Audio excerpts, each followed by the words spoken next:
오늘 설교 후에는 말씀드린 것처럼 DR 콩고에서 사역하시는 그웬다 존 플래처 부부께서 선교 보고를 해주시기 때문에 오늘 말씀을 통해서 저는 간략하게 본문 속에 나타나 있는 선교에 관한 말씀을 나누려고 합니다. 오늘의 제목인 미시오 데이, 저것은 라틴어입니다. 저 라틴어를 영어로 우리가 옮긴다면 Mission of the God 혹은 Sending of God 이렇게 옮길 수 있을 겁니다.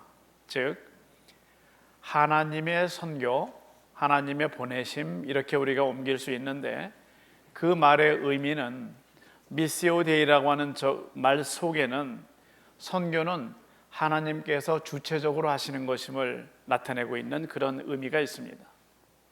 하나님의 심정 속에는 선교에 관해서 계속 관심하시고 어떻게 하면 선교가 잘 이루어질 수 있을까라고 하는 것이 하나님의 심정이라고 하는 겁니다. 예수께서는 선교에 관해서 이렇게 말씀을 하셨는데, 요한복음 20장 21절 하반절입니다. 아버지께서 나를 보내신 것 같이 나도 너희를 보내노라, 이렇게 말씀합니다. 우리가 살아가고 있는 이 시대는 선교하는 일이 점점 어려워지고 있습니다. 그럴지라도 온 인류를 향해서 가지고 있는 하나님의 마음은 선교입니다. 모든 백성들이, 모든 나라가 다 하나님을 알고 하나님의 자녀로 살아가기를 바라시는 것이 하나님의 심정이라고 하는 겁니다. 그래서 우리는 이 사실을 알고 나면 선교에 대해서 정말 발벗고 나서지 않을 수가 없게 되는 겁니다. 오늘 봉독해드린 설교 본문의 말씀은 선교에 관한 매우 대표적인 말씀 중에 하나입니다. 오늘의 말씀 보시면 거기에는 증인이라는 용어가 나오는데, 구약시대에는 범죄의 성립 여부와 관계된 법정 용어로 쓰였던 단어가 바로 증인이라고 번역된 이 단어입니다. 이 용어는, 이 단어는 신약시대에는 하나님의 진리를 증거하는 자들, 특히 예수에 대해서 보고 들은 것을 증거하는 자들에 대해서 이 단어를 사용했습니다. 화면에 보시는 것처럼 밑에서 두 번째 줄에 보게 되면 사마리아와 땅끝까지 이르러 내 증인이 되리라 하시니라 말씀하고 있습니다. 여기에서 조건이 뭔가 하면 성령이 너희에게 임하시면, 이것이 조건입니다. 임하시면 우리는 그 다음 단계로 권능을 받게 되고, 그 받은 권능을 가지고 예루살렘과 유대와 사마리아와 땅끝까지 우리가 해야 될 일이 있는데, 바로 내 증인, 예수 그리스도의 증인의 삶을 살아간다고 하는 뜻입니다. 화면에 보시는 것처럼 지명이 몇 가지가 나오는데, 예루살렘이 나오고 유대가 나오고 사마리아가 나오고, 정확한 지명은 아니지만 땅끝이 나옵니다. 이 네 지명은 사도행전 전체의 구성과 매우 깊은 관계가 있습니다. 사도행전 전체를 보게 되면 1장부터 7장까지는 예루살렘에서 시작된 복음의 이야기가 등장합니다. 8장부터 11장 중반쯤 가게 되면 온 유대와 사마리아로 퍼져가는 복음의 모습을 볼 수 있고, 그 다음부터 끝까지는 온 세계로 뻗어나가는 복음에 대해서 말씀하고 있습니다. 장로님 기도하신 것처럼 우리는 올해 3년째 여러분 오른편에 보이시는 우리 표어처럼 복음을 전하는 일에 힘을 다하라는 이런 주제로 우리가 3년째 사역하고 있는데, 2014년에는 먼저는 마치 예루살렘과 하는 것처럼 우리 가정과 집안에 관한 그런 선교로 국한했었다면, 유대와 사마리아로 퍼져나가는 것처럼 작년에는 교회와 지역사회를 향한 그런 선교였고, 이제 온 세계로 뻗어나가는 사도행전의 마지막 부분처럼 올해는 미국과 세계를 향한 선교가 우리 교회의 목표가 되는 겁니다. 누가는 누가복음과 사도행전을 기록했는데, 누가복음에서는 복음 사역이 갈릴리에서 베레아를 거쳐서 예루살렘에 이르는 그런 모습이 누가복음에 나옵니다. 또 사도행전에는 예루살렘에 시작해서 예루살렘부터 결국은 로마까지 복음이 번져나가는 이런 과정이 사도행전 전체에 소개되고 있습니다. 이 복음이 이처럼 계속해서 유대로 사마리아로 온 땅끝까지 퍼져나갈 수 있는 한 가지 요인이 있었는데 그것은 성령이었습니다. 그래서 성경학자들은 사도행전을 가리켜서 성령행전이라고도 별명으로 부를 정도입니다. 복음 사역을 위해서 우리에게 필요한 것은 이처럼 성령의 역사가 있고 거기에 따른 우리의 기도와 우리의 노력이 필요합니다. 그렇지만 특별히 그 당시에는 이 말씀이 전파되는 이 당시에는 복음을 전한다고 하는 것은 그야말로 목숨을 걸어야 되는 것과도 마찬가지인 그런 어려움이 있었습니다. 사도 바울 자신도 죽을 뻔한 고비를 여러 차례 넘겼는데 이유는 복음을 전하기 위함이었습니다.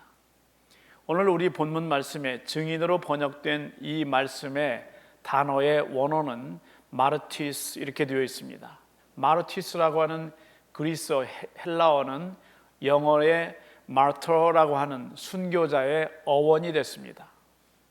그래서 마르티스라고 하는 이 증인이라고 번역된 단어는 오늘 우리의 말로 바꾼다면, 영어로 바꾼다면 너는 내 순교자가 되리라 라고 하는 그런 말씀으로도 바꿀 수 있다는 그런 뜻입니다. 이 말씀 앞에서 우리는 좀 숙연해질 수도 있을 겁니다. 예수께서는 복음 사역을 위해서 자신의 목숨까지도 다 바치는 그 사람들을 향해서 바로 내 증인 이렇게 말씀하셨습니다. And you will be my witness. 너는 내 증인이 될 거다 이런 말씀을 하시는 겁니다. 우리가 선교한다고 하는 것은 예수 그리스도를 전하는 것이고 예수 그리스도에 대해서 내가 본 것을, 내가 믿은 것을, 내가 들은 것을 그렇지 못한 자들에게 전하는 증인의 삶을 사는 것이 선교입니다. 반면 구약시대의 선지자들은 하나님께서 직접 나에게 이렇게 말씀하셨다라고 하면서 본인들의 예언 활동을 했습니다. 백성들은 그들이 하나님께서 나에게 이렇게 말씀하셨는데 그 이후로 그 선지자가 선포한 내용들이 하나하나 이루어지는 것을 보면서 저 선지자가 한 사역이 하나님의 역사였구나라고 하는 것으로 그들은 믿었습니다. 과거의 선교 사역은 대개 유럽과 미국의 백인들을 중심으로 한 그런 선교였습니다. 한국만 해도 감리교를 대표하는 아펜셀러와 장로교 선교사인 언더우드가 동시에 인천항에 첫 발을 디디면서 시작됐습니다. 감리교와 장로교가 우스갯소리로 하는 말은 어느 교가 먼저 들어왔느냐라고 할 때에 같은 배를 타고 왔는데 아펜셀러 부부가 거기는 부부가 왔고 언더우드는 혼자 왔습니다. 그러다 보니까 레이디 퍼스트 하다 보니까 아펜셀러 부인이 먼저 발을 디뎌서 한국에는 감리교가 먼저 전파된 거 아니냐. 그래서 결국 인천을 중심으로 감리교 아펜셀러 선교사는 북쪽을 맡았고 장로교는 인천 중심으로 남쪽으로 선포가 됐습니다. 그러나 이제는 사람들의 관심은 선교라고 하는 이 이야기를 들으면 복음이 가지고 있는 사회 구원에 대해서 사람들은 관심하는 쪽으로 바뀌어 가고 있습니다. 복음의 사회 구원이라고 하는 책임론으로 바뀌어 가고 있다고 하는 그런 뜻입니다. 그래서 이제는 선교의 방식도 선교의 목표도 새로운 패러다임으로 계속 바뀌어 가고 있다고 하는 겁니다. 하나님의 선교를 통해서는 그 속에 있는 하나님의 사랑이 나누어져야 되는데 이제 사람들은 선교라는 단어를 보면서 세상을 위한 교회 그리고 타자를 위한 교회를 선교의 목표로 삼고 있습니다. 수년 전에 한국에서 열렸던 한인 세계 선교대회에서 한신대학의 최수일 교수께서는 생명이라는 주제로 예를 들어서 선교에 관한 메시지를 전했습니다. 그는 말하기를 우리가 생명의 문제를 논할 때에 유럽은 낙태를, 미국은 유전자 복제 문제를, 또 아프리카는 빈곤의 문제를 다루고 그리고 한국은 보다 더 철학적인 담론인 생명은 무엇인가 이런 내용들로 다룬다고 하는 것을 그는 발표했습니다. 그러므로 이제는 우리 교회가 계속 앞으로 실천에 옮겨야 될 선교라고 하는 것은 급격하게 변하는 이러한 모든 시대 풍조를, 사조를 우리가 생각할 수 있어야 됩니다. 우리가 선교라고 할 때에 어떤 사람들은 영혼 구원을 가장 먼저 떠올리고 그것이 정상적인 것이지만은 어떤 사람들은 선교라고 하는 단어를 들으면서 혹은 읽으면서 사회 구제, 사회 구원을 더 먼저 떠올리기도 하기 때문에 그렇습니다. 이렇게 신학적이고 사회적으로 변화되어져 가는 이런 패러다임 속에서 우리 교회가 앞으로 지향해야 될 선교의 방향에 대해서 우리는 많이 공부하고 미션 스터디를 통해서 우리는 어떤 방향으로 선교를 열어나갈 것인가를 연구해야 될 겁니다. 오늘 우리에게 선교 보고를 해주실 플래처 부부께서는 하나님의 선교를 위해서 헌신하고 있는 그런 분들입니다.